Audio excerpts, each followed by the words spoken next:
Thank you very much, Pat. It's my pleasure to be with you here and present about right hemicolectomy.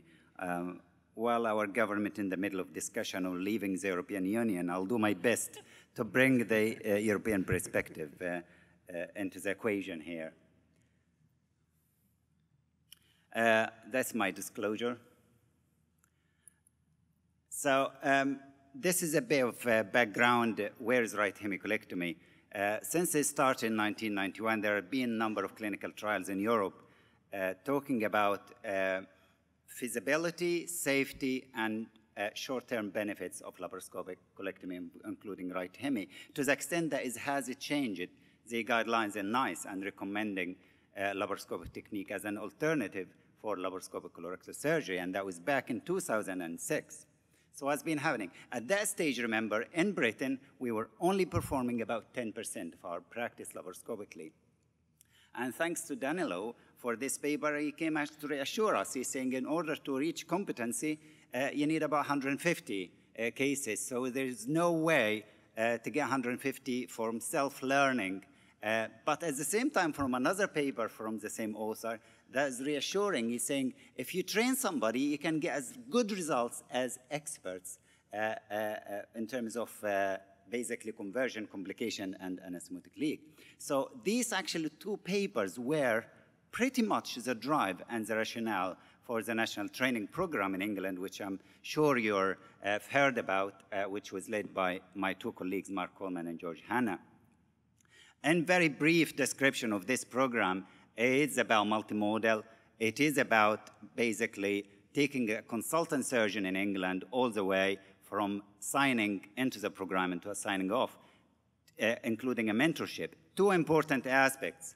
The first one is assessment. That's a formative assessment after each case. This form was completed by the surgeon in training and the trainer, this gas form.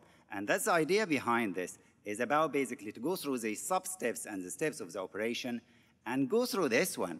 And that's the idea, is to come to number 5, that you ensure that the surgeon required and underwent enough training to become competently and safe practitioner. And once they've done that, they will be invited to submit their videos for analysis through the summative assessment form, the CAT form. And this is a busy slide, but that's what is basically the national training program went for. Surgeons were undergoing training, submitted videos, and that basically, they were analyzed from their task-specific and generic skills, and that came with a score, either pass or fail. And the ones who failed, they had to require further training and resubmit. What was the outcome of this in Britain, or in England specifically, is basically doubled from 20 to 40 straight away during the national training program. And that is actually continued because remember, we trained specialists, we trained consultants. So that is actually a few years later on is expanded significantly. And as we speak, according to our national data, is around 60% of our practice is done laparoscopically. So that's a background. Now let's just talk about the specific topic of right hemicolectomy. These are a specific subgroup analysis of the training cases within LAPCO for right hemicolectomy. As you could see, vast majority for cancer, and again, the distribution is about 1/3 for right side. That was the prediction score analysis for conversion. And it's quite interestingly, if you look at the lower half of the slide here, it gives you the risks for conversion per type of surgery. And interestingly here, right hemicolectomy, it had the lower risk of conversion compared to other types of resections.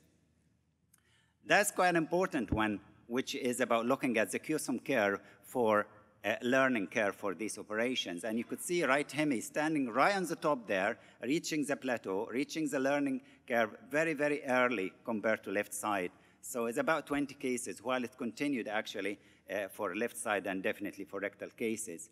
And the most challenging tasks, which required more practice, were basically the flexure. So that's quite interesting. It was not the pedicle, actually, as we had anticipated, was the hepatic flexure in terms of right hemi. In terms of comparing the results with their signing out at the end, looking at the high score and the lower score of this complex CAT form, it's quite interesting, actually. Right hemicolectomy is a forgiving operation. So the surgeons who had high score for their sign-off CAT compared to the surgeons with low scores, they actually did not impact significantly on their outcome on the right side compared to the left side, which is interesting. This may be something related to the sample size, but you could agree with that because we tend to have more complication with the left side generally than the right side. So right side is a bit more forgiving. Remember that, I'll come to that in a minute. Let's look at about Europe here very quickly. It's very, very difficult to get specific data from every single European country, and I apologize if there are some specific European data. I try to be inclusive as possible. That's a very important, actually, audit, a snapshot about the European practice for right hemicolectomy. Fairly recent one, about, it involved really over 280 centers in about almost 30 countries in Europe about their practice for the right side colectomy. And interestingly, just over 50% are laparoscopic. And the main outcome of this audit was about basically anastomotic leak, and interestingly, actually, laparoscopy associated with lower risk of anastomotic leak compared to open. So moving very quickly to other nations, that's the Dutch system. Again, 12,000 patients, and just under 50% laparoscopic. But very interestingly here, actually, it had lower post-operative morbidity and mortality compared to open, significantly lower post-operative morbidity and mortality. Looking into, that's a large series from Italian. It did not actually specifically show the data for right side and left side, but it gives you an idea where is the laparoscopic practice in Italy. And that's quite an interesting one. A Swiss study looking for training on right side on colectomy. That's, again, a very large series here. But I was quite interested to see that only 4% performed by residents or doctor in training. Interestingly, these are probably mostly right hemicolectomy. It's a very favorable operation to be performed by trainees or residents as a right side colectomy. Now, these are data are unpublished yet, and thanks to my colleague for providing me these data. It's quite a large cohort from the UK, matched his data to look at the long-term outcomes of right side. So looking at this here, we matched them for age, sex, and comorbidities, as well as tumor stage. You're talking about, if you look at the right side alone, that's quite a large number of patients, 10,000 for the right side and 1,200 for the extended right hemi. So let's just follow that and see what will happen. If you look at the survival here at 5 years, right hemicolectomy right at the bottom. Moving further on, comparing right to the left, right at the bottom. Comparing right side to extended right, right at the bottom. There is something not right here. You're dealing with an operation, easy to learn, lower conversion rate, lower complication rate. There is a big but. And the big but is you don't live as long as the other colectomies. There is something here about right side hemicolectomy that we need to look at it very, very carefully. I'm sure that it has to be multifactorial. Some of it is probably about tumor presentation, tumor pathology, but it may be something to do with technique because this is being replicated all over the world as well. It's not just British data. And that is actually coming with some evidence from leads of the study to showing that the technique of right hemicolectomy may impact on the long-term survival.